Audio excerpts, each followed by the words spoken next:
ইয়াউমা ইয়ানজুরুল মারউ মা কদ্দামাত ইয়াদাহু ওয়া ইয়াকুলুল কাফিরু ইয়া লাইতানি কুনতু তুরাবা।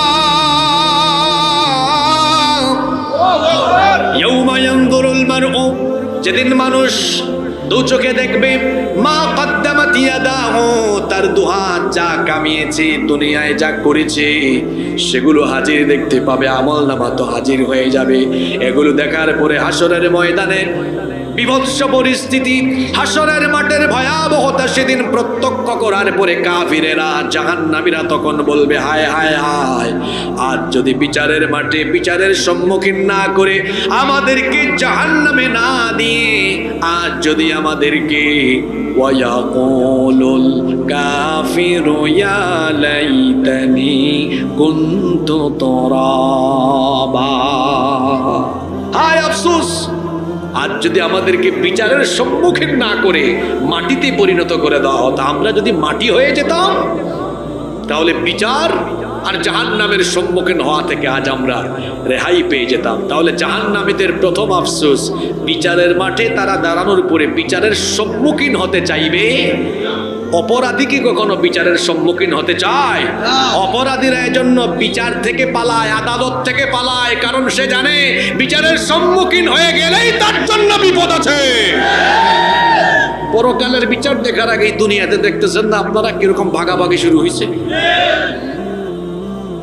দুনিয়াতেই দৃশ্য দেখছেন, আর কিয়ামতেরটা হবে আরো আরো। দুনিয়ায় তো পাবলিকের ভয়ে আছে, পচা ডিম খাবার ভয়ে আছে, জুতার বাড়ি খাবার ভয়ে আছে, আর কিয়ামতের ময়দানে বিভৎস পরিস্থিতি, 9,30,00,000 মাইল দূরের সূর্য মাথার খুব নিকটে আসার কারণে পায়ের তলার জমি সেদিন তামায় পরিণত হয়ে যাবে। মাথার চান্দি ফেটে মগজগুলো উতরে উতরে উতরে উতরে গলে গলে গলে গলে বেয়ে বেয়ে পড়তে থাকবে। জিহ্বাটা মুখের ভেতর থেকে বের হয়ে কুকুরের মতো নাভিস্থল পর্যন্ত ঝুলতে থাকবে। যার পাপের মাত্রা যেমন, খামের মধ্যে তার সাঁতার কাটার ধরন হবে তেমন। গোটা হাসরের ময়দান জুড়ে জাহান্নামীরা এক বিভৎস পরিস্থিতি লক্ষ্য করে বিচারের ভয়ে, আল্লাহর সামনে দাঁড়ানোর ভয়ে সেই দিন তারা মাটি হওয়ার জন্য আফসোস করবে, বলবে হায় হায়, আজ যদি মানুষ না হয়ে মাটি হয়ে যেতাম তাহলে আমরা বেঁচে যেতাম। কিন্তু এই রকম আফসোস করে কোনো লাভ হবে? তাহলে আমরা কোরআন থেকে জানতে পারলাম পরকালে জাহান্নামীদের 1 নাম্বার আফসোস হবে আমরা যদি মানুষ না হয়ে মাটি হয়ে যেতাম, মাটি হওয়ার জন্য আফসোস করবে। 2 নাম্বার আফসোস হলো কিয়ামতের ময়দানে জাহান্নামীরা আফসোস করবে হায় রে হায়, দুনিয়াতে থাকা অবস্থায় কেন আমল করে কিছু আমল আমি পাঠায় রাখলাম না, কেন দুনিয়ার জীবনকে আমি ভালোভাবে নেক কাজ করে কাজে লাগালাম না। কোরআনে কারীমের 89 নম্বর সূরা সূরাতুল ফজরের 23 নম্বর আয়াত থেকে আল্লাহ তাআলা বলছেন ওয়াজিআ ইয়াউমা ইযিম বিজাহান্নামা ইয়াউমা ইযি ইয়াতাযাক্কারুল ইনসানু ওয়া আন্না লাহুল যিকরা। সেই দিন জাহান্নামকে হাজির করা হবে। জাহান্নামের তীব্রতা ক্ষিপ্রতা দেখে সেদিন তারা বলবে হায় হায়, দুনিয়াতে থাকা অবস্থায় যদি আমরা উপদেশ গ্রহণ করতাম, কোরআনের উপদেশগুলো যদি মেনে চলতাম, কিন্তু আল্লাহ তাআলা বলছেন তখন আর উপদেশ গ্রহণ করে আল্লাহকে স্মরণ করে কি আর লাভ হবে? যখন উপদেশ গ্রহণ করার কথা ছিল তখন তারা করে নাই। কিন্তু জাহান্নামকে দেখার পরে তারা আফসোস করবে, কারণ জাহান্নাম কিয়ামতের দিন এমন ক্ষিপ্রতা এমন তীব্রতা ধারণ করবে। আল্লাহ তাআলা কোরআনে কারীমে বলেছেন তাকাদু তামাইয়াজু মিনাল গায়য, মনে হবে যেমন জাহান্নাম তার রাগে গুসায় ফেটে যেতে চাইছে, এইরকম ক্ষিপ্রতা তীব্রতা জাহান্নাম ধারণ করবে। আর জাহান্নামে তো ভয়াবহ জায়গা, জাহান্নামে তো সাংঘাতিক জায়গা। আমার আব্বা জানরা ভাইরা, কিভাবে আপনারা আল্লাহর সাথে নাফরমানি করেন, কি করে গুনাহ পাপ করার চিন্তা মাথায় আসে? এই জাহান্নাম তো এত ডেঞ্জারাস জায়গা। আল্লাহর নবী বলেছেন, জাহান্নামের মুখে যদি একটা পাথর ফেলা হয়, জাহান্নামের মুখে একটা পাথর ফেললে সেটা জাহান্নামের তলদেশে স্পর্শ করতে 70 বছর সময় লাগে। আল্লাহু আকবার! কত বছর? 70 বছর। শুধু তাই নয়, কিয়ামতের ময়দানে জাহান্নামকে ফেরেশতারা টেনে আনবে। জাহান্নামের লাগাম থাকবে মোট 70,000। জোরে বলেন, কত হাজার? প্রত্যেকটা লাগামের মধ্যে আল্লাহর নিয়োগ করা ফেরেশতা হলো 70,000। লাগামের সংখ্যা 70,000, আর প্রতিটি লাগামের মধ্যে ফেরেশতা আছে আরো 70,000। এখন 70,000 দিয়ে 70,000কে গুণ করে দেখেন, সমান 70,000 গুণ 70,000 সমান হয় 490 কোটি। জাহান্নামে তো সাংঘাতিক যে এর লাগাম নিয়ন্ত্রণ করার জন্য আল্লাহর 490 কোটি ফেরেশতা নিয়োগকৃত আছে। আল্লাহর নবী বলেছেন, কোন একজন ফেরেশতা যদি জাহান্নামের লাগামকে একটু লুজ করে দেয়, একটু হালকা করে দেয়, তাহলে জাহান্নাম নিমিষেই মুহূর্তের মধ্যে গোটা হাসরের ময়দানকে তার পেটের ভেতর ভক্ষণ করে ফেলবে। আল্লাহু আকবার! সেই জাহান্নামকে দেখার পরে জাহান্নামীরা বলবে, কেন আমরা দুনিয়ায় থাকা অবস্থায় কেন নেক কাজ করলাম না? আফসোস করে তারা তখন কি বলবে শুনেন। আল্লাহ বলছেন, ইয়াকুলু ইয়া লাইতানি কদ্দামতু লিহায়াতি। হায় আফসোস, আমি যদি আমার হায়াতে, আমার জীবদ্দশায় ভালো আমল করে পাঠাতাম। যুবক ভাইয়েরা তাকান, এখন আজান হয়, মসজিদে নামাজে যায় না, তখন আফসোস করবে, হায় রে হায়, আমার তারুণ্য, আমার যৌবনকে যদি আমি কাজে লাগাতাম, আজ হাসরের মাঠে আমার আফসোস করা লাগতো না। কারণ প্রত্যেকটি আদম সন্তানকে কিয়ামতের ময়দানে 5টি প্রশ্নের জবাব দেওয়া লাগবে। ইবনে মাসউদ রাদিয়াল্লাহু আনহু হাদিস বর্ণনা করেছেন, তিনি বলছেন, লা তাজুলু কদামা ইবনি আদম মিন ইনদি রাব্বিহি হাত্তা ইউসআল আন 50। যেহেতু যুবক ভাইরা মাহফিলের জন্য বেশি কষ্ট করেছে, আমি যুবকদের উদ্দেশ্যে, যুবকদেরকে আলাদা করে কয়েকটা কথা বলছি। আল্লাহর নবী বলেছেন, কিয়ামতের দিন 5টি প্রশ্নের জবাব না দিয়ে আল্লাহর কোনো বান্দা এক কদম নড়তে পারবে না। তার মধ্যে একটা প্রশ্ন করা হবে, আন শাবাবিহি ফিমা আবলাহু, বান্দারে তোমার যৌবন আর তারুণ্যের শক্তি কিভাবে তুমি ব্যয় করেছো? এই যৌবন আর তারুণ্যের হিসাব যার কাছে দিতে হবে তিনি কি? সুতরাং যুবক ভাইরা, যৌবন আর তারুণ্যের এই বয়সে তামাশা করে কিংবা শয়তানি পথে যৌবন আর তারুণ্য নষ্ট করা যাবে না। যৌবন আর তারুণ্য যিনি দিয়েছেন, জোরে বলেন তো তিনি কি? এই যৌবন আর তারুণ্য যার পথে ব্যয় করতে হবে তিনি আমার রব, তিনি আল্লাহ। এজন্য আজান হয়ে গেলে সবকিছু বাদ দিয়ে নামাজে গিয়ে আল্লাহকে সাজদা দিতে হবে। অনেক যুবক তরুণ ভাইয়েরা বলে, হুজুর আমি বুড়া হই, চুল দাড়ি সাদা হোক, পেকে যাক, তারপরে নামাজে যাব। এখন আমি আপনি যে বুড়া হব এর তো কোনো নিশ্চয়তা নাই। আলোচনার শুরুতেই বলেছিলাম, মানুষের জীবন হলো এমন, নাই কোনো ওয়ারেন্টি, নাই কোনো গ্যারেন্টি। কারণ আমার আপনার মতো কত যুবক অবস্থায় দুনিয়া থেকে চলে যায়। আমরাও যুবক অবস্থায় দুনিয়া থেকে চলে যাওয়ার সম্ভাবনা আছে না নাই? এজন্য আফসোস করতে হবে। কিংবা যৌবন আর তারুণ্যের বয়স যদি কাজে লাগান তাহলে আফসোস করবেন, কারণ আল্লাহ তাআলা তো যৌবন আর তারুণ্যের ব্যাপারে হিসাব চাইবেন। আমরা যারা বিভিন্ন বয়সের এখানে আছি সবাইকে বলছি, যদি আমরা আমাদের দুনিয়ার জীবনটাকে যথাযথভাবে কাজে না লাগাই, আল্লাহর বিধান মোতাবেক যদি আমরা আমাদের জীবনটাকে পরিচালিত না করি, আফসোস করে বলতে হবে, ইয়া লাইতানি কদ্দামতু লিহায়াতি। আফসোস, যদি আগের দুনিয়ার থাকাকালীন সময়ে কিছু আমল করে আগে ভাগে পাঠিয়ে দিতাম। সময় হলো মানুষের জীবনের সবচাইতে গুরুত্বপূর্ণ সম্পদ। সময়কে কাজে লাগিয়ে সম্পদশালী হওয়া যায়, কিন্তু সম্পদশালী ব্যক্তি তার গোটা জীবনের সম্পদ দিয়ে জীবনের ফেলে আসা সময়কে ফিরিয়ে আনতে পারবে? যে সময় চলে যায় সে সময় আর ফিরে আসে না।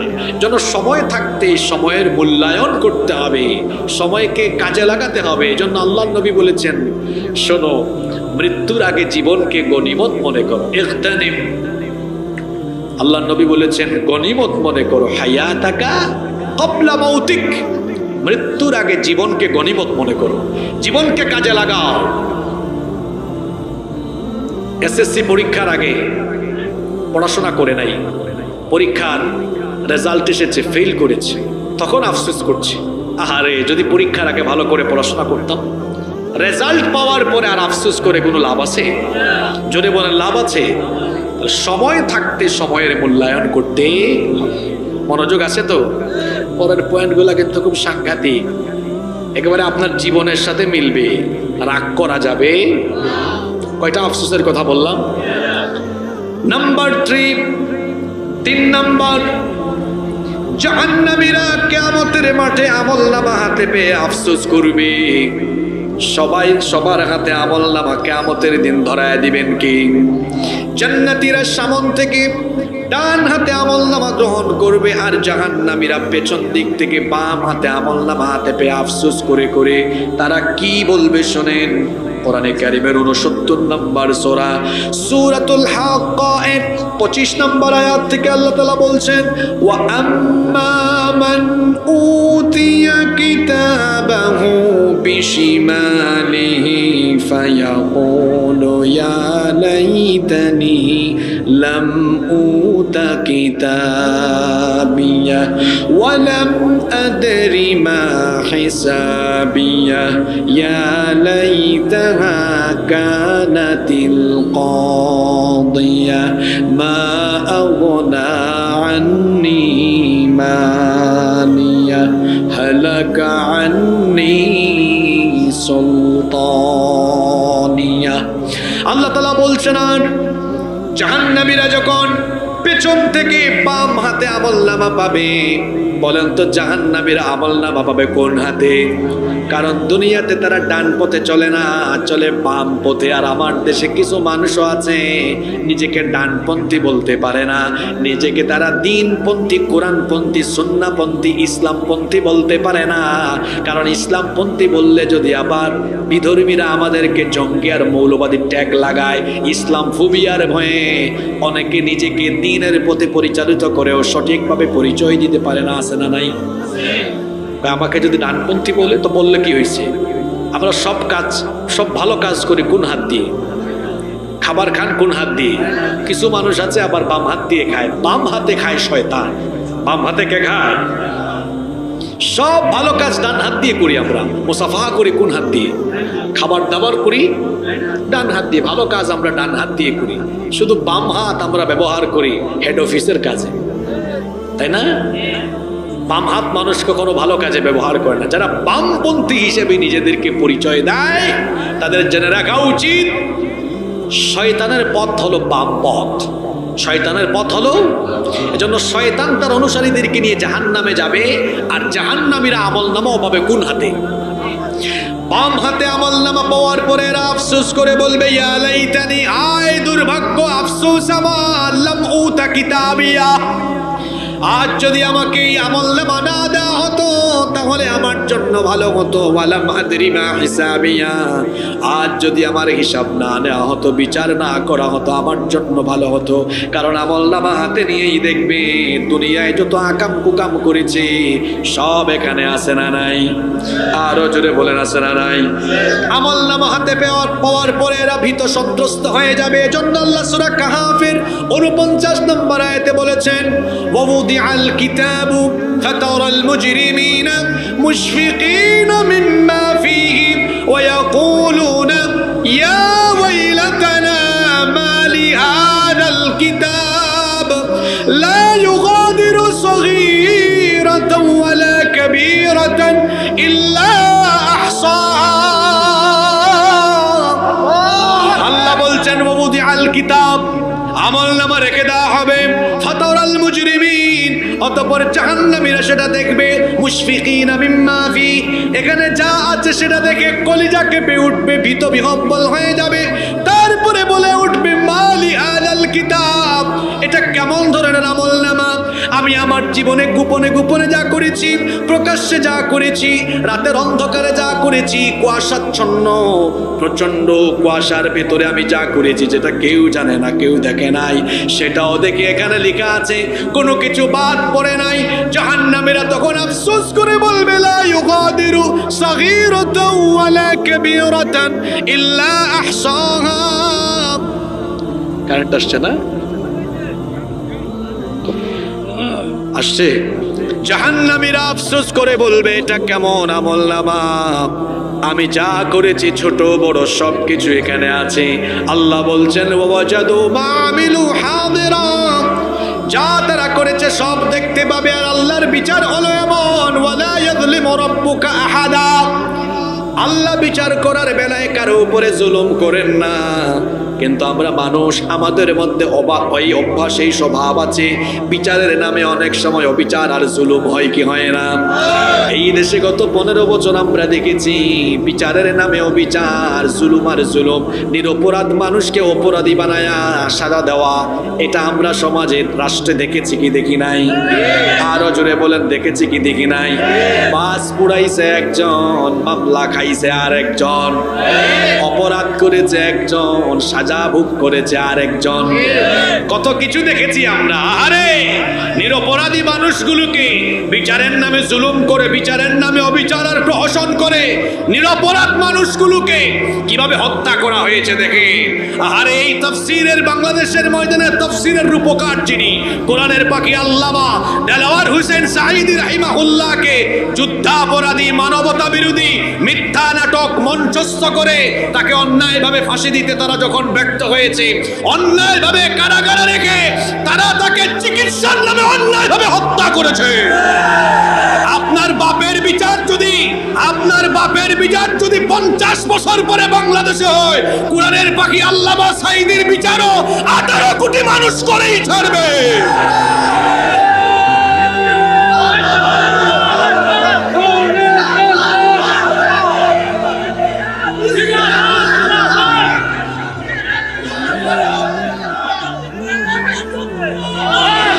নিরপরাধ ছিলেন, তারা নিরপরাধ ছিলেন, এই জন্য তারা দেশ থেকে পালিয়ে যান নাই।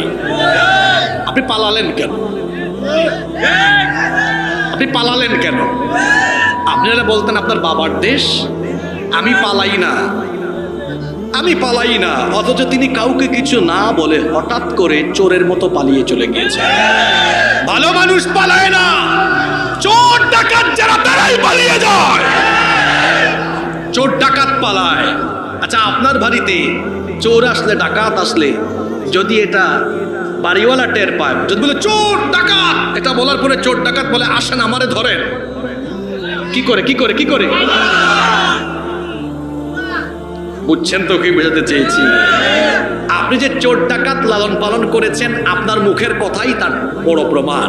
আপনি বলেছেন আমার বাসায় পিয়ন ছিল, কত কোটি টাকার মালিক, কি ছাড়া চলে না? আপনার নিজের মুখেই বলেছেন। এ থেকে বোঝা যায় আপনার চারপাশে আপনি চোর ডাকাত লালন পালন করেছেন। এজন্য আপনার সাথে আপনার আশপাশের চোর ডাকাত কেউ নাই, সব পালিয়ে গিয়েছে। ভালো মানুষ, আপনি যাদেরকে নিরপরাধ মানুষগুলোকে হত্যা করেছেন, তারা কেউ পালিয়ে যায় নাই। শুধু তাই নয়, এই বাংলাদেশে অসংখ্য ভাইয়েরা মজলুম হয়েছে। আশ্চর্যের ব্যাপার হলো 15 বছর এদেশের মানুষ আপনার নির্যাতন সহ্য করেছে, কেউ পালিয়ে যায় নাই। কিন্তু আপনি আর আপনার আশপাশের চোরেরা 15 ঘন্টাও সাহস করে বাংলাদেশে থাকতে পারে নাই। আমরা 15 বছর থাকতে পারলাম, আপনি 15 ঘন্টাও থাকতে পারলেন না।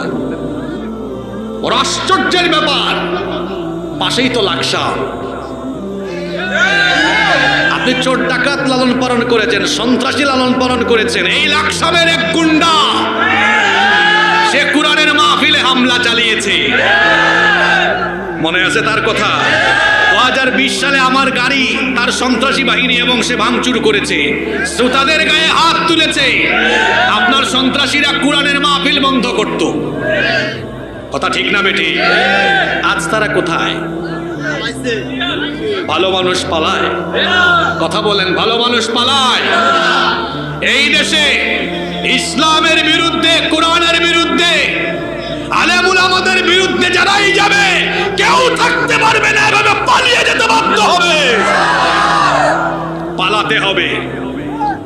আর এই দেশে অন্য কোন দেশে প্রভুত্ব তাবেদারি প্রতিষ্ঠা করতে দেওয়া।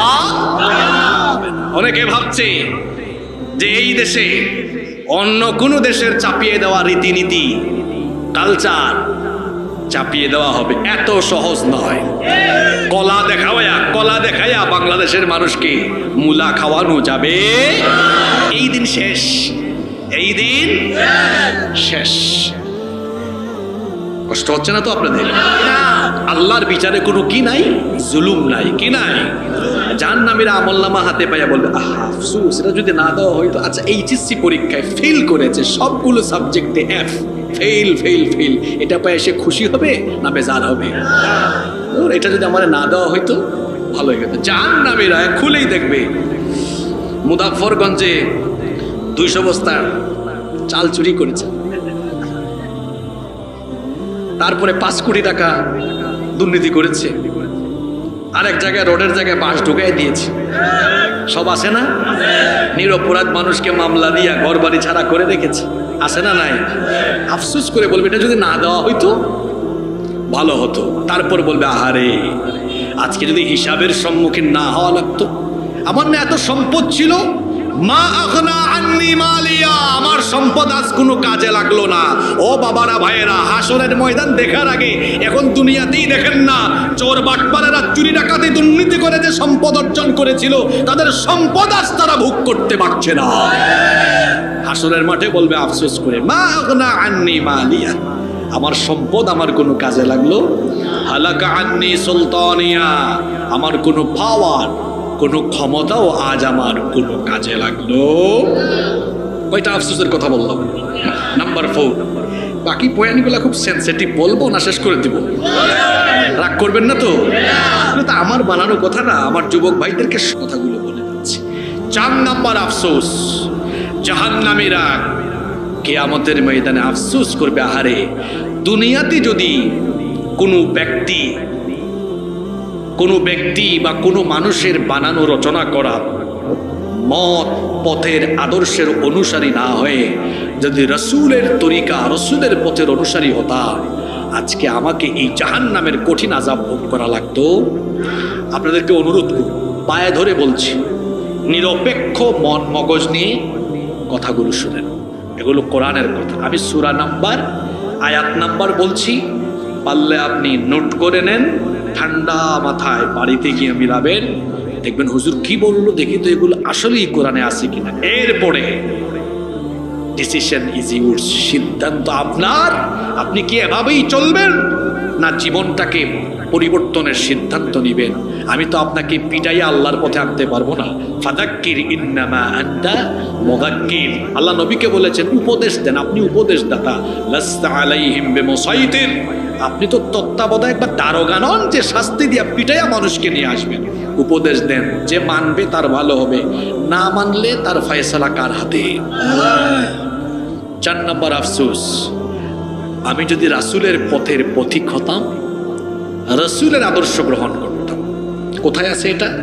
কোরআনে কারীমের 25 নম্বর সূরা, সূরাতুল ফুরকানের 27 নম্বর আয়াত, আল্লাহ তাআলা বলছেন, ওয়া ইয়াউমা ইয়া'দুল যালিমু আলা ইয়াদাইহি ইয়াকুলু ইয়া লাইতানি ইত্তাখাযতু মা'আর রাসূলি সাবিলা।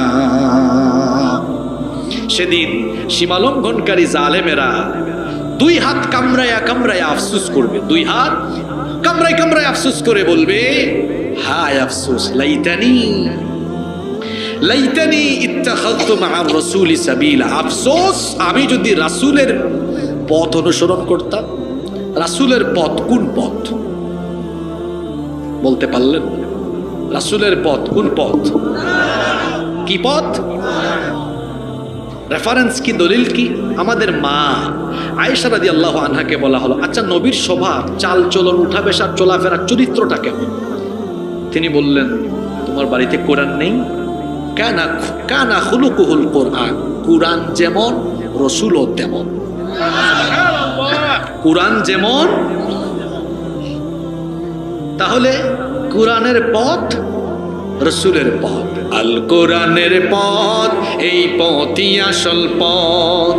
আল কোরআনের পথ, এই পথই আসল পথ। অন্য পথে অন্য মতে নেই যে রহমত। আল কোরআনের পথ, এই পথই আসল পথ। আল কোরআনের আলোয় যার জীবন আলোকিত, সে চির বিপ্লবী, নয় কখনো ভীত। তার বুকেতে শুধুই খোদার অথই মোহাব্বত, অথই মোহাব্বত। আল কোরআনের পথ, এই পথই আসল পথ। অন্য পথে অন্য মতে নেই যে রহমত। আলহামদুলিল্লাহ। তাহলে রসুলের পথ কোনটা? আহারে, আমি যদি অমুকের তরিকা, তমুকের তরিকা, অমুকের স্বভাব, অমুকের চরিত্র, আমি যদি অমুক তমুককে আইডল না বানাতাম, আমি যদি রসুলকে মেনে চলতাম, আজ আমার আফসোস করা লাগতো। আজকে মেসিকে যুবকরা ফলো করে, নেইমারকে ফলো করে, ওই নেতা তার নেতার মতো করে চুল, নেতার মতো করে কথা বলার ঢং, নেতার মতো করে তার গেট আপ সেট আপ সব করার চেষ্টা করে। আফসোস করতে হবে কিয়ামতে, হায় আমি যদি কাউকে অনুসরণ না করে রসুলের পথ অনুসরণ করতাম। মনোযোগ আছে তো? জায়গা মতো আনছি, কেউ কিন্তু বেলাইনে যাইয়েন না। নাম্বার 5 নাম্বার আফসোস তারা করবে, হায় হায় আমি যদি অমুককে বন্ধু না বানাতাম, আমি যদি অমুকের সাথে না চলতাম। সূরা ফুরকানের পরের আয়াত ভালো করে শোনেন, আল্লাহ তাআলা বলছেন, ইয়া ওয়াইলাতা লাইতানি লাম আত্তাখিয ফুলানান খলিলা লাকাদ আদাল্লানি আনিল যিকরি বা'দা ইয জাআনি ওয়া কানা আশ-শাইতানু লিল ইনসানি খাযুলা। জাহান্নামীরা আফসোস করে বলবে, অমুক ভাই তমুক ভাই, অমুক নেতা তমুক নেতার সাথে যদি আমি না চলতাম। আয়াত নাম্বারও বললাম, বাড়িতে গিয়ে একটু নিচে কোরআন খুলে দেখবেন। এরপরেও যদি কারো চরিত্র ভালো না হয়, আমি বলবো তার বিবেকের মধ্যে শয়তান পেশাব করে দিয়েছে। নইলে এত সুন্দর কথা, পরিষ্কার কথা, যেখানে কোনো অস্পষ্টতা নাই, কোনো ধরনের দুর্বুদ্ধতা নাই, এত পরিচ্ছন্ন কথা শোনার পরেও কেউ যদি সঠিক পথে না আসে, আমি বলবো ওই লোক হলো শয়তানের খলিফা। শয়তানের খলিফা না হইলে এভাবে বিপথে চলার কথা না।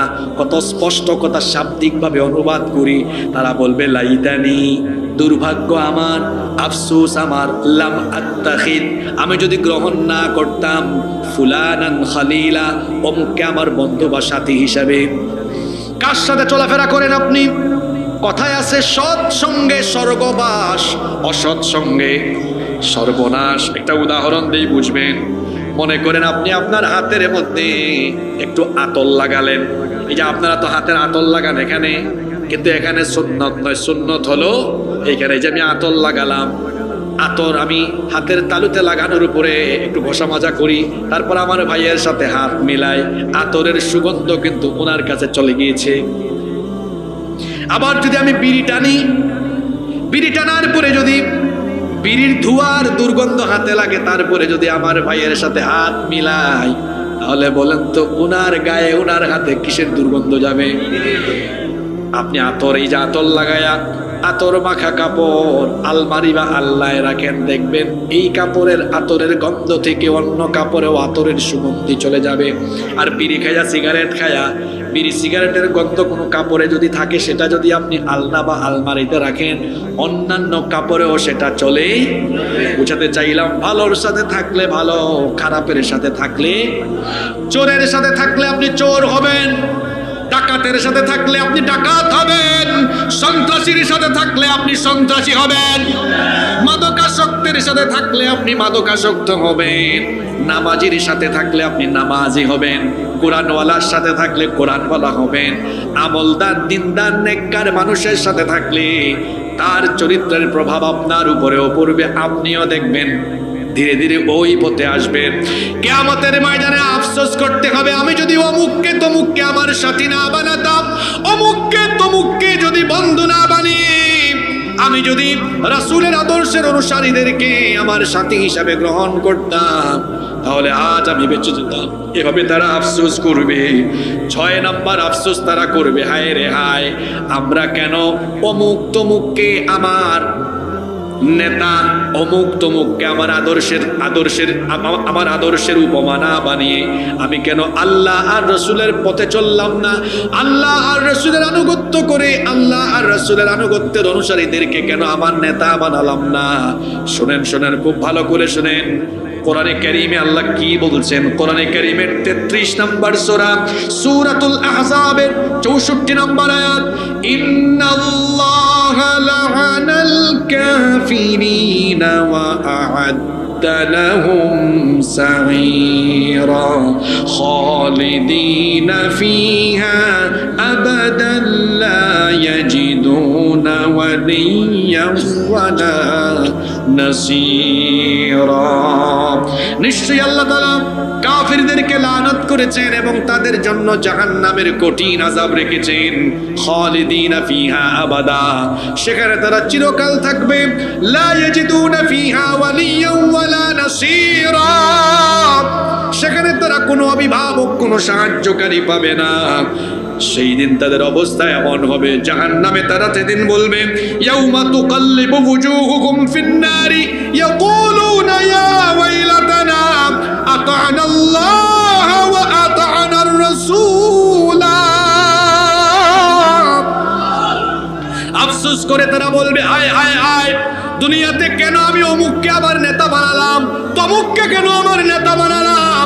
বেঈমান, বেনামাজি, কোরআন বিরোধী, ইসলাম বিরোধী লোকের সাথে যদি না চলে, রাসূলের আদর্শের অনুসারী যদি হতাম, যারা আল্লাহর জমিনে আল্লাহর দ্বীনের বাস্তবায়ন করতে চায়, যারা রাসূলুল্লাহর আদর্শ বাস্তবায়নের লক্ষ্যে কাজ করে, কেন আমি তাদের সাথে আমি চললাম না, কেন তাদের সাথে একই পথের পথিক হলাম না।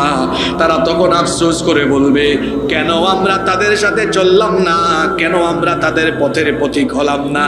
বেঈমান, বেনামাজি, ভণ্ড নেতাদের সাথে যারা চলাফেরা করবে, কিয়ামতের দিন ভণ্ড নেতা আর কর্মীরা জাহান্নামে উভয়ে আফসোস করে এক গ্রুপ আরেক গ্রুপকে, নেতা কর্মীকে, কর্মী নেতাকে দোষারোপ করবে। এগুলো কি আমার বাপ দাদা 14 গোষ্ঠীর বানানো কথা না কোরআনের কথা? এত পরিষ্কার কথা শোনার পরেও যুবক তরুণ ভাইরা যেন দিকভ্রান্ত পথভ্রষ্ট না হয়। সূরা ইব্রাহিমে আল্লাহ কি বলেছেন শোনেন, জাহান্নামে বেঈমান, বেনামাজি, পথভ্রষ্ট, ইসলাম বিরোধী নেতা কর্মীরা মুখামুখি হবে, সামনাসামনি হবে। হওয়ার পরে কর্মীরা তাদের নেতাদেরকে আটকাবে, নেতাদেরকে আটকায় দিয়া কি বলবে? আল্লাহ বলছেন, ফাকালা দুআফাউ লিল্লাযীনা ইসতাকবারু ইন্না কুন্না লাকুম তাবআন ফাহাল আনতুম মুগনুনা আন্না মিন আযাবিল্লাহি মিন শাই। কর্মীরা আটকাবে, নেতাজি দাঁড়ান, কিছু কথা আছে। কি কথা? আলেমদেরকে সাক্ষ্য রেখে বলছি, শাব্দিকভাবে অনুবাদ করে দিচ্ছি, ভালো করে শুনেন। ইন্না কুন্না, কর্মীরা বলবে নিশ্চয়ই আমরা, লাকুম তাবান, আপনাদের অনুসারী ছিলাম। নেতারা বলবে, হয় এটা তো আমরাও জানি, তোরা আমাদের অনুসারী ছিলে। কর্মীরা বলবে, নেতাজি দুনিয়াতে আপনাদের কথা শুনে অপকর্ম করেছি, অন্যায় করেছি, জুলুম করেছি, গুনাহ করেছি, এই জন্য আমরাও জাহান্নামে, আপনিও জাহান্নামে। নেতা বলবে, ও ঠিকই তো আছে, উভয় পক্ষ যা করেছি সেই কারণেই তো আজকে এই জায়গায়। কর্মীরা বলবে, নেতাজি এখন আমাদের একটা জিজ্ঞাসা আছে। নেতারা বলবে, কি? কর্মীরা বলবে, দুনিয়াতে তো আপনারা আমাদেরকে অনেক সাপোর্ট দিয়েছেন, অন্যায় যখন করেছি প্রশাসনও আমাদেরকে কিচ্ছু বলতে পারে নাই, ফোন করে বলেছেন, এই এটা আমার লোক, চুপচাপ থাকো। অনেক কিছুই তো করেছেন, কিন্তু আজ হাসরের ময়দানে এই জাহান্নামে আমাদের প্রশ্ন হলো ফাহাল আনতুম মুগনুনা আন্না মিন আযাবিল্লাহি মিন শাই। আজকে আল্লাহর আযাব থেকে আমাদেরকে রক্ষা করার জন্য আপনি কি আজকে কিছু করতে পারবেন? এই প্রশ্ন কর্মী করেছে কাকে? জোরে বলেন কাকে? নেতাদের অভ্যাস হলো সুযোগ পেলেই বক্তৃতা করা, সেখানে একটু সুযোগ নিয়ে ফেলবে, বলবে তারা আমার কথা শুন, বেশি লাফালাফি করিস না। কর্মীরা খুব আকাঙ্ক্ষা নিয়ে প্রত্যাশা নিয়ে অপেক্ষা করবে, দেখি নেতা মনে হয় মনের মতো কোনো কথা বলতে পারে, কিন্তু না, নেতা কর্মীদেরকে আফসোস করে দিয়ে বলবে, হতাশ করে দিয়ে বলবে ক্বালু লাউ হাদানাল্লাহু লাহাদাইনাকুম। আল্লাহ যদি আমাকে হেদায়াত দিতেন, আমাদেরকে হেদায়াত দিতেন, তোদেরকে আমরা হেদায়াত দিতাম। আমাদের নিজেদের কপালেই হেদায়াত ছিল না, তো তোদেরকে আমরা কেমনে হেদায়াত দিতাম? শুনতেছেন? কর্মীরা বলবে নেতা এটা কেমন কথা বললেন, হতাশ করে দিলেন। নেতা বলবে দাঁড়া, এত কথা বলিস না, আজ এমন জায়গায় এসেছি, লাফালাফি চিৎকার করে কোনো লাভ নাই। নেতা কর্মীদেরকে আরো বলবে সাওয়াউন আলাইনা আজাজিনা আম সাবারনা মা লানা মিন মাহিস।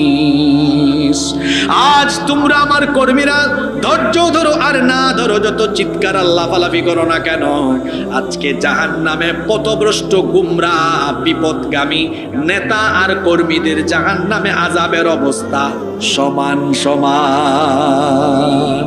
কোন জায়গায় গিয়া বলছে, চিন্তা করছেন? কামটা করলো কি? বলছে কোন জায়গায় গিয়ে? জোরে বলেন। জাহান্নামে গিয়ে বলছে। আরে হাসর হওয়ার আগেই তো এখন আপনারা দেখতেছেন এলাকায় এলাকায় যে পাতি নেতারা গুন্ডামি করলো গত 15 বছর। তুমি যে এত চামচামি করলা, তুমি তো এয়ারপোর্টে যাওয়ার ভাড়ার পয়সাও তোমার কাছে নাই, কিন্তু তুমি যাদের চামচামি করেছো তারা তোমাকে বিপদের মুখে ফেলে দিয়ে সেফ এক্সিট নিয়ে দেশের বাইরে চলে গিয়েছে। যারা তোমাদেরকে যারা আপনাকে বিপদের মুখে ফেলে দিয়ে তারা নিজেরা সেফ হয়ে চলে যায়, আপনি তাদের অনুসারী আর আপনি তাদের দল করেন, এটা বলাও তো লজ্জার ব্যাপার। হাসরের আগেই তো দেখতেছেন কি অবস্থা। আমি শেষ করি, কোন জায়গায় ছিলাম মনে আছে তো? মজার কাহিনী আছে দেখেন। নেতা বলবেন নেতা আর কর্মীর আযাবের অবস্থা, কর্মীরা বলবেন না এটা হইতেই পারে না, এটা হইতেই আমরা এটা মানি না। আল্লাহ বলবেন কি রে হাসরের মাঠে আবার কার কি হইল? কারা বলে কি মানে না? এবার তারা বলবে আল্লাহ আমরা আমাদের নেতাদের যে কথাটা তারা বললো এটা আমরা মানি না।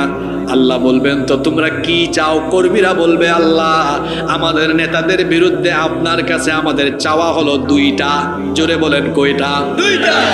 1 নম্বর চাওয়া হলো আমাদের বিপদগামী ভণ্ড পথভ্রষ্ট গুমরা বেঈমান নেতাগুলাতে এই নেতাগুলোকে আমাদের সামনে দেন। আল্লাহ বলবেন সামনে পাইলে তোরা কি করবি?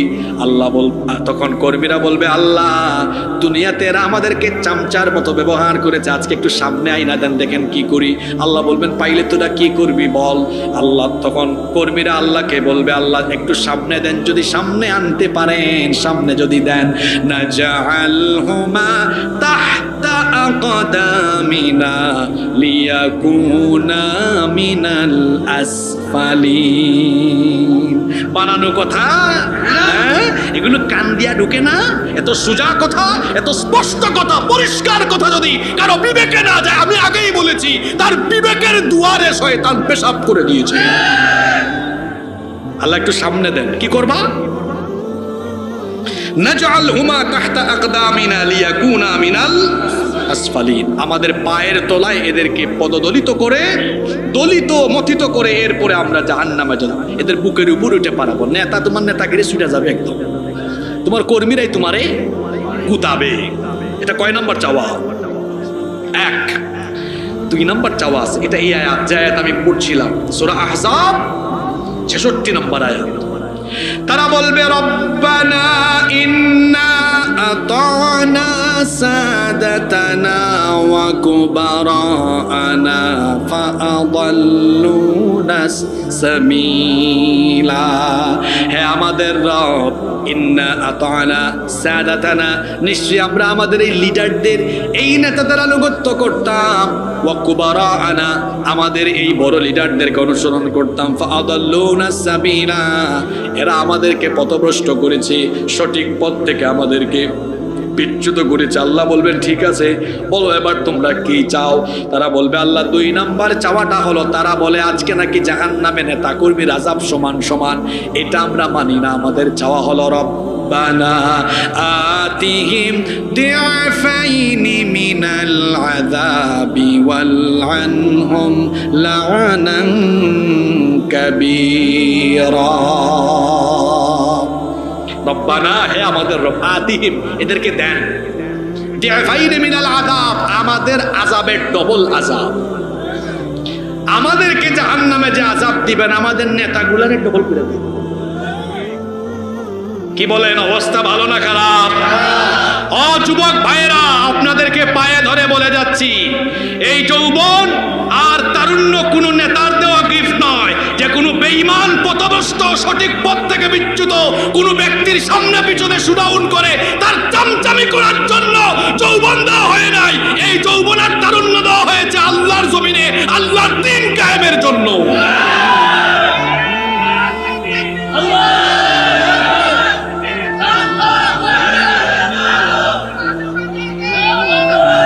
দুনিয়াতে কারো তেল মাইরেন না। যুবকদেরকে বলবো আত্মসম্মানী হও, আত্মমর্যাদা বোধ বাড়াও। ছাত্রদেরকে বলবো প্রেস্টিজিয়াস হও, ব্যক্তিত্ব বাড়াও। তোমার মতো যুবক, তোমার মতো তরুণ কেন আরেকজনের সামনে পিছনে ঘুরবে? তুমি তোমার কোয়ালিটি যোগ্যতাকে এমন জায়গায় নিয়ে যাও যাতে সারা পৃথিবী তোমার পিছনে ঘুরে। আর হ্যাঁ, যারা মানুষকে নামাজের দিকে ডাকে, দ্বীনের পথে ডাকে, তাদের সাথী হলেও কোনো অসুবিধা নাই। কারণ যুবক তো তার যৌবন কোরআনের পথে, দ্বীনের পথে, কোরআনের ছায়াতলে এসে তার এই যৌবনকে কাটাবে। কারণ তার এই যৌবন যদি সে কোরআনের পথে কাটাতে পারে, তাকে খুশি হয়ে জান্নাত জেনে দিবেন তিনি কে। যেন যুবক ভাইদের প্রতি আমার আহ্বান হলো, ভাইয়েরা আসেন কোরআনের ছায়াতলে আসেন। আল্লাহর কোরআন আপনাদেরকে হাত ছানে দিয়ে ডাকছে, এসো কোরআনের ছায়া তোলে সমবেত হই, এসো কোরআনের ছায়া তোলে সমবেত হই, এসো আল্লাহ রাসূলের অনুগত হই, এসো কোরআনের ছায়া তোলে সমবেত হই। বক্তৃতার শুরুতে 2-3 মিনিট যায় অমুক তমুকের গুণগান গাইতে গাইতে। নো, প্রথমে গুণগান গাইব কার? এসো আল্লাহর গুণগান করি, এসো তারি পথে জীবন গড়ি, এসো আল্লাহর গুণগান করি, এসো তারি পথে জীবন গড়ি। আল্লাহর নাম নিলে তাতে যদি সুখ মেলে, আল্লাহর নাম নিলে তাতে যদি সুখ মেলে, কেন সেই নাম থেকে দূরে সরে রই, কেন সেই নাম থেকে দূরে সরে রই। এসো কোরআনের ছায়া তলে সমবেত হই, এসো আল্লাহ রাসূলের অনুগত হই, এসো কোরআনের ছায়া তলে সমবেত হই। এই কোরআনের ছায়া তলে এসে কত লোক প্রাণ দিল হেসে, এই কোরআনের ছায়া তলে এসে কত লোক প্রাণ দিল হেসে। কোরআনের ছায়া তলে সোজা পথ যদি মেলে, কোরআনের ছায়া তলে সোজা পথ যদি মেলে, কেন সেই পথ ছেড়ে ভুল পথে রই, কেন সেই পথ ছেড়ে ভুল পথে রই। এসো কোরআনের ছায়া তলে সমবেত হই, এসো কোরআনের ছায়া তলে সমবেত হই, এসো আল্লাহ রাসূলের অনুগত হই, কোরআনের ছায়া তলে সমবেত হই। বলেন আমিন।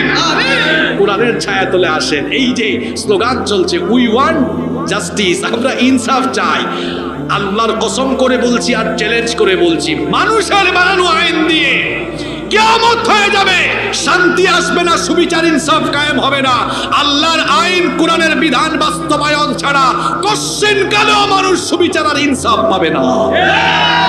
এই জন্য যুবক, তরুণ, ছাত্র সমাজ সবাইকে বলতে চাই, ছাত্র জনতা যাদের বিপ্লবের কারণে নতুন বাংলাদেশে নতুন পরিবেশ এসেছে, আমি আপনাদের সবাইকে বলছি, আসেন সবাই কোরআনের পথে আসেন। কোরআনের বিধান যদি বাস্তবায়ন হয়, প্রতিটি মানুষ সুবিচার পাবে, ইনসাফ পাবে, দেশ জাতি সমৃদ্ধির উচ্চ শিখরে চলে যাবে ইনশাআল্লাহ। কষ্ট হচ্ছে নাকি আপনাদের? কয়টা আফসোস গেল? 6টা। 6 নাম্বার 7, নাম্বার 7, 7 নম্বর আফসোস। জাহান্নামীরা জাহান্নামে জান্নাতীদেরকে দেখবে, জান্নাতীরা নাজ আর নিয়ামতের ভেতরে আছে, খাবার দাবারের অভাব নাই, নিয়ামতের অভাব নাই, সুখ শান্তির অভাব নাই। জান্নাত আর জাহান্নামীদের আমল কিন্তু একরকম নয়। জান্নাতীরা দুনিয়াতে নামাজি হয়, জাহান্নামীরা বেনামাজি হয়। জান্নাতীরা রাসূলের পথে চলে, আল্লাহর পথে চলে, আর জাহান্নামীরা তাগুতের পথে, শয়তানের পথে চলে। জাহান্নামীরা জান্নাতীদেরকে যখন জান্নাতের নিয়ামতের ভেতরে দেখবে, তখন আফসোস করে বলবে, ইয়া লাইতানি কুনতু মাআহুম ফাআফুযা ফাওজান আযীমা। কোরআনে কারীমের 4 নম্বর সূরা, সূরাতুন নিসায়ের 73 নম্বর আয়াতের শেষাংশে আল্লাহ বলেছেন, জাহান্নামীরা আফসোস করে বলবে, ইয়া লাইতানি, দুর্ভাগ্য, আফসোস আমার, কুনতু মাআহুম, যদি আমি তাদের সাথে দুনিয়ায় থাকতাম, তাদের মতো হতাম, তাদের সাথে যদি আমি চলাফেরা করতাম, তাদের মতো যদি হতাম, ফাআফুযা ফাওজান আযীমা, তাহলে আমি তাদের মতো আজকে মহা সফলতা লাভ করতাম। 8 নম্বর, জাহান্নামীরা আফসোস করে বলবে, জাহান্নামীদের বিরাট একটা অংশ হবে মুশরিক, যারা আল্লাহর সাথে শিরক করে। গুনাহের যে তালিকা আছে, গুনাহের তালিকার সবচাইতে বড় গুনাহের নাম কি? আরো জোরে বলেন, সবচেয়ে বড় গুনার নাম কি? শিরক হলো সবচেয়ে বড় কবিরা গুনাহ। জাহান্নামীদের বেশিরভাগই হবে মুশরিক, যারা আল্লাহর সাথে শিরক করেছে। জাহান্নামীরা তখন বলবে, ওয়া ইয়াকুলু ইয়া লাইতানি লাম উশরিক বিরাব্বি আহাদা। হায় আফসোস, যদি আমি আমার রবের সাথে শিরক না করতাম, আজ জাহান্নামে আমাকে জাহান্নামে পুরা আজ আমাকে হাসরের মাঠে জাহান্নামের আগুনে পুরা লাগতো না, জাহান্নামে যাওয়া লাগতো না। এই জন্য আমার বাবাজান, ভাইজানরা, শিরকের ব্যাপারে সচেতন থাকতে হবে। একজন মুসলমান কেবলমাত্র সাজদা যাকে দিবে তিনি কে? আল্লাহ ছাড়া জীবিত কিংবা মৃত কোনো মানুষের সামনে কিংবা কোনো কিছুর সামনে মাথাকে নত করা যাবে? সাজদা পাওয়ার একমাত্র হকদার কে? কিন্তু আমার দেশে কিছু মানুষ আছে, না বুঝে আবেগের তাড়নায় আবেগতাড়িত হয়ে কিংবা কিছু মানুষের খপ্পরে পড়ে দেখা যায় অনেক সময় বিভিন্ন জীবিত ব্যক্তিদের সাথে বিভিন্ন জীবিত ব্যক্তিদের সামনে মাথা ঝুঁকায়, কিংবা যে কোনো জায়গায় কবরে কিংবা মাজারে গিয়ে তারা মাথা নত করে মাজারে ও তাজিমের নামে তাজিমি সাজদা করে। আসে না নাই? খবরদার, যে ব্যক্তি আল্লাহ ছাড়া অন্য কোথাও অন্য কারো কাছে গিয়ে সাজদা দিবে, তার ঈমান থাকবে না, ওই ব্যক্তি মুশরিক হয়ে যাবে। আর মুশরিকের জন্য জাহান্নাম অবধারিত করে দিয়েছেন কে? ইন্নাহু মাইয়ুশরিক বিল্লাহি ফাকাদ হারামাল্লাহু আলাইহিল জান্নাতা ওয়া মাওয়াহুন নার। নিশ্চয়ই যারা আল্লাহর সাথে শিরক করে আল্লাহ তাদের জন্য জান্নাতকে হারাম করে দিয়েছেন, আর জাহান্নামের আগুন তাদের জন্য অবধারিত করে দিয়েছেন কে? এজন্য আপনি বিদ্বেষ নিয়ে নয়, একটু নিরপেক্ষ মন মগজ নিয়ে আপনি চিন্তা করুন, সাজদাটা কোথায় দিচ্ছেন? সাজদা তো একমাত্র তিনিই পাবেন, এই মহাবিশ্ব সৃষ্টি করেছেন যিনি, সাজদার পাবেন তিনি। আপনি যদি কোনো মানুষকে সাজদা দেন, সেও তো আপনার মতো মানুষ, তাকে কেন আপনি সাজদা দিবেন? আপনি কোনো জীবিত বা মৃত মানুষকে সাজদা দিবেন না, সাজদা দিতে হয় কাকে? তারপরে অনেক মানুষ আছে কিভাবে আল্লাহর সাথে শিরক করে দেখেন। এই যে আমরা অনেক সময় এমন কিছু জিনিস গিয়ে বিভিন্ন জীবিত ব্যক্তি বা মৃত ব্যক্তির মাজারে গিয়ে চাই, যেটা বান্দা, যেটা কোনো মানুষ দিতে অক্ষম, সেটা যদি কোনো মানুষের কাছে গিয়ে কেউ চায় সে আল্লাহর সাথে শিরক করবে। কিন্তু যেটা কোনো মানুষ দিতে আপনাকে সক্ষম, তার কাছে গিয়ে যদি আপনি সাহায্য চান, এটা শিরক হবে না। যেমন মুসা নবীর কাহিনী কোরআনে আছে। মুসা নবীর বংশের এক লোক, বনি ইসরাইলের এক লোক, আর মুসা নবীর বংশ বনি ইসরাইলের এক লোক, আর ফেরাউনের বংশ কিপ্তি বংশের এক লোক, দুইজন ঝগড়া করছিল। ফেরাউনের বংশের এই লোকটা মুসা নবীর বংশের লোকটার উপরে নির্যাতন করছিল, তাকে অন্যায়ভাবে মারপিট করছিল। এই লোকটা তখন মুসা নবীকে দেখে মুসা নবীর কাছে একটু বিপদে পড়ে সাহায্য চেয়েছে, আসেন একটু এগিয়ে আসেন, এই লোকটা থেকে আমাকে রক্ষা করেন। এই যে মুসা নবীর কাছে সাহায্য চাইল, এটার মাধ্যমে শিরক হয় নাই, কারণ মুসা নবী এসে তাকে এই সময় সাহায্য করে ওই শত্রু থেকে প্রতিহত করার মতো ক্ষমতা আল্লাহ তাকে দিয়েছেন। কিন্তু যেটা মানুষ দিতে পারে না, এইরকম কোন জিনিস মানুষের কাছে যাওয়া, এটা হলো শিরক। যেমন সন্তান আল্লাহ ছাড়া কেউ দিতে পারে। আল্লাহ তাআলা বলছেন, লিল্লাহি মা ফিস সামাওয়াতি ওয়া মা ফিল আরদি ইয়াখলুকু মা ইয়াশা ইয়াহাবু লিমান ইয়াশাউ ইনাসান ওয়া ইয়াহাবু লিমান ইয়াশাউ যুকুর আও ইউযাওয়িজুহুম যুকরানা ওয়া ইনাসা ওয়া ইয়াজআলু মান ইয়াশাউ আকিমা। আল্লাহ তাআলা বলছেন, আসমান সমূহ আর জমিনে যা কিছু আছে সব কিছুর মালিকানা যার হাতের মুঠায়। তিনি কে? তিনি যা চান তাই সৃষ্টি করতে পারেন। তিনি যাকে চান কন্যা সন্তান দেন, যাকে চান পুত্র সন্তান দেন, যাকে চান ছেলে মেয়ে দুটা মিলিয়ে দেন। আবার আল্লাহ যাকে ইচ্ছা ছেলেও দেন না, মেয়েও দেন না, বন্ধা অবস্থায় আল্লাহ রেখে দেন। সব ক্ষমতা যার হাতে, তিনি কে? সুতরাং সন্তান যদি না হয়, কোনো মাজারে গিয়ে সন্তান চাওয়া যাবে? কারণ মাজারে শুয়ে থাকা কে আপনাকে সন্তান দিতে পারবে না। সন্তান দেওয়ার মালিক কে? আমাদের জাতির পিতা। জাতির পিতাকে 15 বছরের গোতা খাইয়া বলতে পারে না সাহস করে। জাতির পিতাকে জোর করে জাতির পিতা বানানো যায় না, হও যায় না। জাতির পিতা ইব্রাহিম আলাইহিস সালামকে বানিয়েছেন কি? জাতির পিতার 86 বছর পর্যন্ত সন্তান ছিল না, কিন্তু তিনি কারো কাছে চান নাই। সন্তান চেয়েছেন কার কাছে? আমার বড়ুরার বাবারা, ভাইয়েরা, মায়েরা, বোনেরা, আমল শিখে যান। সন্তান না হলে কি আমল করবেন? তাহাজ্জুদে চলে যান, নামাজে যান, সাজদা দেন আল্লাহকে, আল্লাহর কাছে যান। দেখেন কি সুন্দর দোয়া সূরা সফফাতের মধ্যে এসেছে। 86 বছর পর্যন্ত সন্তান নাই, তিনি কি সুন্দর দোয়া করলেন, রব্বি হাবলি মিনাস সালিহিন, রব আমাকে নেককার সন্তান দাও। 86 বছর বয়স, পুরা বয়সে আল্লাহ তার দোয়া কবুল করে আল্লাহ তাআলা তাকে সন্তান দিলেন। সুবহানাল্লাহ।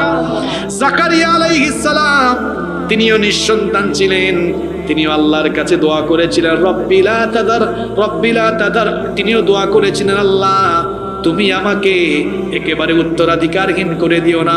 ইন্নাকা, তিনি দোয়া করেছিলেন, আল্লাহ আপনি তো হচ্ছেন উত্তরাধিকার দানকারী, আপনি আমাকে উত্তরাধিকার দান করেন। কত সুন্দর দোয়া তিনি করেছিলেন। আবার দেখেন সারা, ইব্রাহিম আলাইহিস সালামের স্ত্রী, বন্ধা, ওই বন্ধা নারীর ঘরেও সন্তান দিয়েছেন কি? আবার দেখেন ঈসা আলাইহিস সালামের মা মারিয়াম আলাইহিস সালাম, স্বামীও নাই, স্বামী ছাড়া এই নারীর পেটে সন্তান দিয়েছেন কি? তা আপনার তো বিবি আছে, আপনার বিবির স্বামীও আছে, তো স্বামী স্ত্রী আছে, আল্লাহর কাছে চাইলে কি আল্লাহ দিবেন না? ইমান এত দুর্বল কেন? একটা কুকুর বছরে বাচ্চা দেয় কয়টা? কোন বাবার মাজারে যায়? চলে বলেন, একটা কুকুরের এতগুলা বাচ্চা হয়, কোনো মাজারে যাওয়া লাগে না। আর আপনার বুঝি বাচ্চার জন্য অমুক তুমুক মাজারে যাওয়া লাগে? হ্যাঁ, আপনার অবস্থান তো খুব একটা সুবিধার না। একটা কুকুরও তো কোনো মাজারে যায় না। সম্মানিত উপস্থিতি, কষ্ট পেলেন আমার কথায়? আপনারা ভাবছেন হুজুর কি আবার পিরাউলিয়া বিরোধী নাকি? হ্যাঁ, আপনি পিরাউলিয়া আমারে শিখান। আমার বাড়ি কোথায়? আমি পিরাউলিয়ার ভূমির সন্তান। কোন পীর? হযরত শাহজালাল রহমাতুল্লাহ আলাইহি, যিনি গৌর গোবিন্দকে সিলেট থেকে তাড়িয়ে দিয়েছিলেন। আর আপনি কোন পীরের মুরিদ? আপনার পীরের নামাজ ঠিক নাই, আপনার পীরের কুরআন নাই, হাদিস নাই। আপনি কোন পীরের মুরিদ? যেই পীর কুরআন হাদিস পড়ে না, শুধু গান বাজনা হুক্কু হুক্কু নিয়ে আছে। আর আমার দেশে এমন মাজারও আছে, আপনি শুনলে হাসতে হাসতে বেতাল হয়ে যাবে। কেদাসা, কিসা, খেতাসা, বদনাসা, বুদাইসা। আমি যেগুলা বলতেছি গুগল শরীফ আছে, আপনি সার্চ করে দেখেন, সব পাবেন। আমি গত বছর গেলাম মাহফিলে রাজবাড়িতে, ফরিদপুরের পাশেই রাজবাড়ি। তো রাজবাড়ি সদরে দেখি বিশাল বড় গেট, দেখলাম সেখানে লেখা আছে জামাই পাগল বাবার দরবার শরীফ। হাই হাই হাই, মুশকিল তো, কি নাম রেখেছে, কি পাগল। আমি সাথে সাথে একটা ছবি তুললাম, ছবি তুলে আমার ফেসবুক পেজে এটা পোস্ট করলাম। আমি বললাম, আমি তো রাজবাড়িতে জামাই পাগল বাবার দরবার শরীফ পেয়েছি, জামাই পাগল তো পাইলাম, বাংলাদেশে কি বউ পাগল কেউ আছে নাকি? আমি এটা ফেসবুকে ক্যাপশন দিলাম ছবির সাথে। ওরে বাপরে বাপ, 5 মিনিট পরে মুন্সিগঞ্জের গজারিয়া থেকে এক ভাই ছবি সহ লিখেছে, হুজুর আছে তো, আমার এলাকায় বউ মস্তান আছে। হাসিয়েন না, গুগল ম্যাপে সার্চ করেন, এখানে বসে সার্চ করে দেখেন, বউ মস্তানও আছে, বউ পাগল জামাই পাগল দুইটাই। ওই চট্টগ্রামের সীতাকুণ্ড, চট্টগ্রামে থাকেন না আপনারা? সীতাকুণ্ড যাওয়ার পথে দেখবেন ওই ছোট কবিতাতে পড়েছে কি, ডাল চাল মিয়া রহমতুল্লাহ আলাইহি। চট্টগ্রামে আছে বদনাশা। আমি কি বানায় বলতেছি? নামের মধ্যে তো ভেজাল। আমরা পিরাউলিয়ার বিরোধিতা করি না, কারণ বাংলাদেশে আমরা আল্লাহর ওলিদের মাধ্যমে ইসলাম পেয়েছি। পিরাউলিয়াদেরকে আমরা সম্মান করি, কিন্তু যারা পিরাকির নামে ভণ্ডামি করে মানুষের ঈমান আকীদাকে নষ্ট করছে, তাদের সাথে আমাদের কোনো সম্পর্ক নাই। তুমি এমন পীরের মুরিদ, তোমার পীর অন্যায় অসত্য জুলুমের বিরুদ্ধে কোনো কথা বলে না। আমি শাহজালাল রহমতুল্লাহ আলাইহির মাটির সন্তান।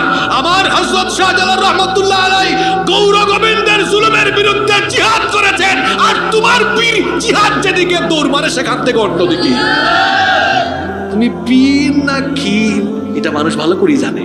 আপনাদের বরুড়া, চান্দিনা, এই আশপাশের এলাকাগুলোতে এ ধরনের বহুত বন্ডামি কি বলেন আছে না? চট্টগ্রামের এক বন্ড কিছুদিন আগে আপনারা দেখেছেন, কিছু পরীক্ষার্থীদেরকে নিয়ে এক মাজারে গিয়ে বলেছে, বাজান ও বাজান, এই ছেলেগুলো পরীক্ষা দিবে, ইমতিহান মে কামিয়াবি নসিব। নাউযু বিল্লাহি মিন। শুনেন, কবরে মাজারে থাকা লোকের প্রতি আমরা মুখাপেক্ষী না, বরং কবরে থাকা লোকেরা আমাদের মুখাপেক্ষী। একজন লোক সাঁতার জানে না, পানিতে পড়ে গেলে সে তীরে থাকা, পারে থাকা লোকদের দিকে তাকায় থাকে, কেউ যদি উঠাই তো মরে।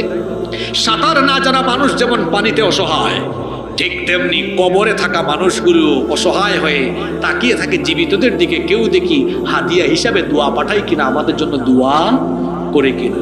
ওদের দরকার আমাদেরকে, আমরা যেন তাদের জন্য কি করি, দোয়া করি। কি আজব অবস্থা! ওখানে গিয়ে মাথাটা ঠেকায়, সুতা টানায়, চাকরির বরকত চায়, সফলতা চায়। আরে চাকরি বাকরির সফলতা আপনার জীবনের কল্যাণ অকল্যাণের মালিক কে? ঈমান হারা হবেন না। যা চাইতে হবে কার কাছে? হক্কানি ওলি যারা, হক্কানি রব্বানি উলামায়ে কেরাম, ওলিয়া উলিয়া যারা আছেন, তাদেরকে সম্মান করবেন, শ্রদ্ধা করবেন, ভালোবাসবেন। যারা মানুষকে সঠিক কোরআন হাদিস শেখায়, কোরআন হাদিসের তালিম দেয়, তাদের সাথে আমরা থাকবো, সম্পর্ক রাখবো। কিন্তু যারা হুক্কুর আছে না নাই, আমাদের সাথে দেখবেন এরকম কিছু আছে। আরে ফেসবুকে আর ইউটিউবে মানুষ, শিক্ষিত মানুষ এগুলো দেখলে অবাক হয়। কুতানে জিকে, তোমার কি হাঁফানি রোগ হইল নাকি? কুতাকুতি করো। এই বড়ুরাতে এরকম আছে না নাই? হুক্কুর হুক্কুর করে, এমন এমন ভাব ধরে মনে হয় তারা হাঁফানি রোগে পেয়ে গেছে, প্যারালাইজড হয়ে গিয়েছে, এরকম করে। সম্মানিত ভাইয়েরা, যারা মানুষকে কোরআন সুন্নাহর কথা বলেন, আমরা তাদের সাথে থাকবো ইনশাআল্লাহ। 8 নাম্বার আফসোসের কথা বলছিলাম। হায় রে, আমি যদি মুশরিক না হতাম, সঠিক আলেম চিনবেন কেমনে? যারা মানুষকে কোরআন সুন্নাহর কথা বলে, নিজে থেকে কথা বলে না, সব কথাগুলো হবে কার? নাম্বার 9 নাম্বার কথা শুনেন, শেষ ভালো যার, সব ভালো 9 এবং সর্বশেষ আফসোস হচ্ছে জাহান্নামীদেরকে জাহান্নামে যখন শাস্তি দেওয়া হবে, জাহান্নামীরা জাহান্নামের শাস্তি উপভোগ যখন করবে, তখন তারা জাহান্নাম থেকে বের হওয়ার জন্য আল্লাহর কাছে বারবার আবেদন করবে, বলবে আল্লাহ জাহান্নাম থেকে আমাদেরকে বাঁচাও, জাহান্নাম থেকে বের করে আবার দুনিয়ায় পাঠাও। আফসোস করে তারা তখন বলবে, কোরআনে কারীমের 6 নম্বর সূরা সূরাতুল আনআমের 27 নম্বর আয়াত আল্লাহ তাআলা বলছেন, ওয়ালাউ তারা ইদ ওয়াকিফু আলান নারি ফাকালু ইয়া লাইতানা নুরাদ ولا نكذب بآيات ربنا ونكون من المؤمنين ولو ترى إذ وقفوا على النار।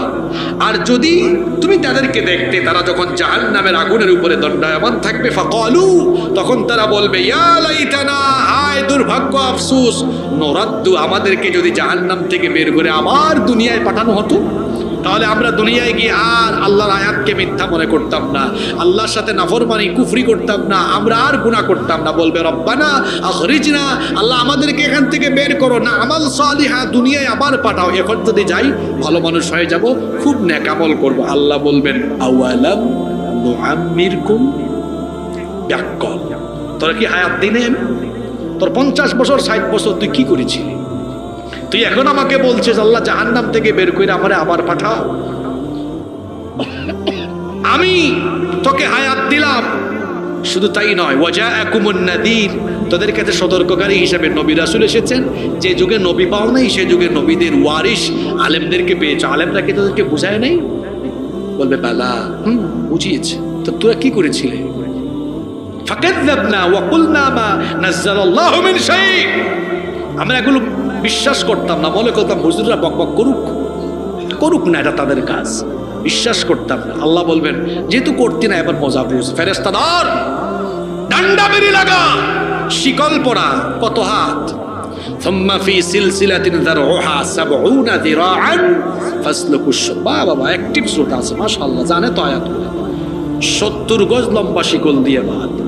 বলবে আল্লাহ আজকে আফসোস করে বলতে হচ্ছে, কি লাউ কুন্না নাসমাউ আও নাকিলু মা কুন্না ফি আসহাবিস সাঈদ, সেদিন যে আমাদেরকে বলা হয়েছিল সেগুলো যদি শুনতাম, মানতাম, উপলব্ধি করে বেলাইন থেকে সঠিক লাইনে চলে আসতাম, আজ জাহান্নামে যাওয়া লাগতো। বানানো কথা। তাহলে সেদিন আফসোস করা জায়গায় আজকে যে আল্লাহর কোরআনের কথা, আমি ক্যানভাসার, কথাগুলো আল্লাহর, জাস্ট আল্লাহ আমাকে দিয়ে বলিয়েছেন, আল্লাহ আমাকে দিয়ে জাস্ট বলিয়েছেন, আমার কোনো যোগ্যতা নাই, আল্লাহ দয়া করে আমাকে দিয়ে বলিয়েছেন, আমি বলে গেলাম। আল্লাহ যেন আমাকে সহ আপনাদের সবাইকে কথাগুলোর উপরে আমল করার তৌফিক দেন। বিপদে যাবেন না। বাংলাদেশের ভবিষ্যৎ অন্ধকারের দিকে চলে যেতে পারে আমরা আরেকবার ভুল করলে, আরেকবার ভুল করলে ভবিষ্যৎ অন্ধকারের দিকে চলে যেতে পারে। আর যেদিকে আগাচ্ছে আমার তো মনে হয় সামনে উহুদ সম্মুখীন। বুঝেন নাই কথা? একটু বুঝাই দিয়ে যায়। বদরের যুদ্ধে মুসলমানদেরকে বিজয় দিয়েছিলেন কে? মুসলমানদের বিজয়ী হওয়ার সম্ভাবনা ছিল মাত্র 300 অস্ত্র শস্ত্র, সৈন্যবল, অর্থবল, জনবল সব দিক থেকে কাফিররা এগিয়ে, কিন্তু আল্লাহ তাআলা এই আশ্চর্যজনক অবস্থায় কাফিরদেরকে পরাজিত করে মুসলমানদেরকে বিজয়ী করে দিয়েছেন। সুবহানাল্লাহ। জুলাইয়ে কি হলো? আমাদের কল্পনার বাহিরের একটি কাজ হয়ে গিয়েছে। এখন মাস্টার মাইন্ড কেউ কেউ খুঁজে। কিসের মাস্টার মাইন্ড? এটা আল্লাহর হুকুমে হয়েছে। বদরের পরে উহুদের যুদ্ধে মুসলমানরা বিজয়ের দ্বার প্রান্তে। বিজয়ের রাসূল সাল্লাল্লাহু আলাইহি ওয়াসাল্লাম 50 জনকে দায়িত্ব দিয়েছিলেন তীরন্দাজ হিসাবে, বলেছিলেন এখান থেকে নড়বা না। দায়িত্ব অবহেলা করে তারা যখন গনিমতের মাল আহরণে চলে গেল, পিছন দিক থেকে খালিদ ইবনুল ওয়ালিদ এসে ভয়াবহ হামলা চালালেন। মুসলমানরা বিপর্যস্ত হয়ে গেল। বদরের মতো বিজয় পেয়েছেন, যেটা আশ্চর্যজনক ছিল। বিজয়ের পরে এখন যদি সঠিকভাবে সচেতন হয়ে, যদি সচেতনতার জায়গা থেকে সচেতনভাবে কাজ না করে ওই উহুদের মতো যদি গনিমত তালাশে লেগে যান, উহুদের মতো পরিস্থিতি আসবে। উহুদের মতো পরিস্থিতি, সচেতন হয়ে যেতে হবে আগে থেকে। আমরা এই দেশকে আর কোন আধিপত্যবাদ আর তাবেদারদের হাতে সুপর্দ করব না। রাজি আছেন? আজকে সারাদিন ফেসবুকে খালি আলহামদুলিল্লাহ দেখেছি। ইলেকশন হয় আমেরিকায়, আর আলহামদুলিল্লাহ পড়ে কোথায়? আর বাংলাদেশের মানুষ এখন ইনশাআল্লাহ আলহামদুলিল্লাহ এগুলোর অপব্যবহার করে বেশি। বিশ্বকাপ এসেছে, কেউ আর্জেন্টিনার সাপোর্টার, কেউ ব্রাজিলের সাপোর্টার। আর আর্জেন্টিনা বা ব্রাজিল জিতছে, সাপোর্টাররা বলে আলহামদুলিল্লাহ আর্জেন্টিনা জিতছে। এক নায়ক বা গায়ক তার গান বা ফিল্ম রিলিজ হয়েছে, বলে আলহামদুলিল্লাহ এই মাসে আমার একটি ছবি বা একটা গান মুক্তি পেয়েছে। ইনশাআল্লাহ আগামী মাসে আমার একটা গান আসতেছে, ইনশাআল্লাহ আগামী মাসে আমার ছবি মুক্তি পাবে। এটা সঠিক ব্যবহার না অপব্যবহার? ট্রাম্প জিতুক আর কামালা হ্যারিস জিতুক, মুসলমানদের কোনো লাভ হবে? হ্যাঁ, ডেমোক্রেটিক হোক আর রিপাবলিকান হোক, এরা ইসলাম আর মুসলমানদের ক্ষতি সাধনে যেই লাউ সেই কদু। যেই আসুক, এরা ফিলিস্তিনিদের পক্ষে কথা বলবে না, এরা মুসলিমদের পক্ষে কথা বলবে না, বরং যারাই এই মসনদে বসবে মুসলিম উম্মার ক্ষতি করার চেষ্টা করবে। আরেক গ্রুপ খুশিতে আছে যে আমরা মনে হয় চট করে আসতে পারবো। আসেন, চট করে মানুষ ধরবে। মানুষ তো এটাই চায়। আর আমেরিকা কেমন শয়তান আপনি চিন্তা করেন। মুখে মুখে গোটা বিশ্বকে তালিম দেয় নারীর ক্ষমতায়ন করতে হবে, নারীর ক্ষমতা দরকার, কিন্তু তাদের দেশে তারা কোনো নারীকে রাষ্ট্রপ্রধান। দেখছেন কারবার কেমন শয়তানি। গোটা বিশ্বকে তারা সবক দেয় নারীদের ক্ষমতায়ন দরকার, নারীদের এগিয়ে আসা দরকার, নারীদের উন্নয়ন দরকার, কিন্তু তাদের দেশে কোনো বেডি মানুষ দাঁড়াইলে ওরে তারা পাস করতে দেয় না। আর আমরা তো পরেই ছিলাম দুই বেডি নিয়ে, ঠিক কিনা? বহুদিন পরে দুই বেডি সরছে, রাগ করলেন নাকি? আচ্ছা, পৃথিবীতে আল্লাহ তাআলা যত নবী বানিয়েছেন সব নবী পুরুষ না নারী? জোরে বলেন। আপনাদের মনে এটা আসে না আল্লাহ বেডি মানুষ কি দুষ করলো, তাদের এক দুজনকে কি আল্লাহ নবী বানাইতে পারতেন না? প্রশ্ন আছে কিনা? কেন বানান নাই সেটা কি বলবো?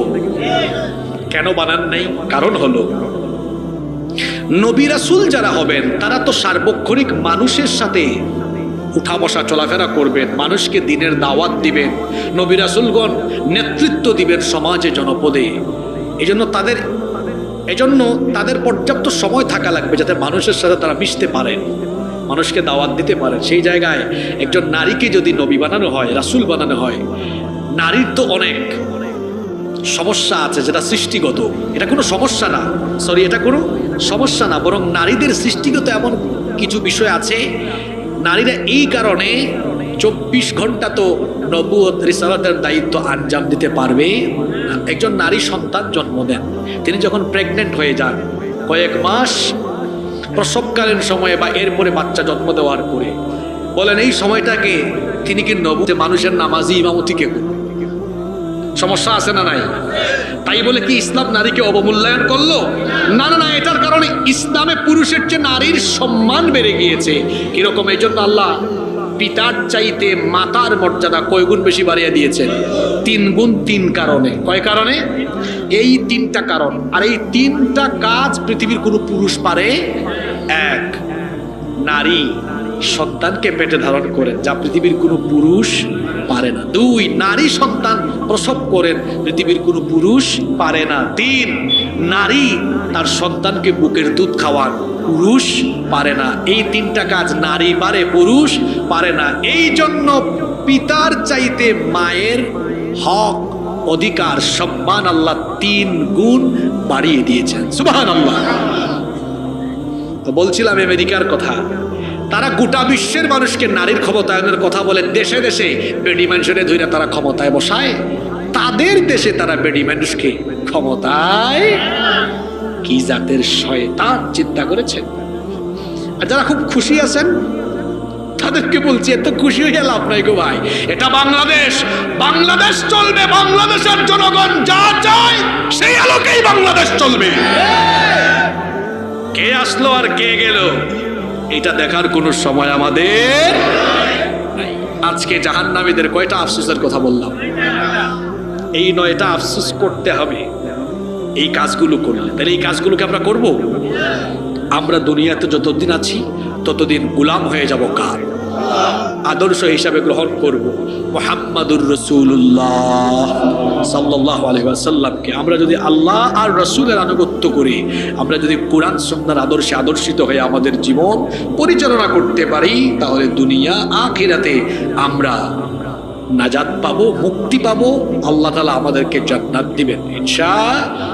আল্লাহ তাআলা আমাদেরকে এই দুনিয়ার জীবনকে আখিরাতমুখী হিসাবে, জান্নাত উপযোগী হিসাবে গড়ে তোলার তৌফিক দান করুন। আমরা বলি আমিন।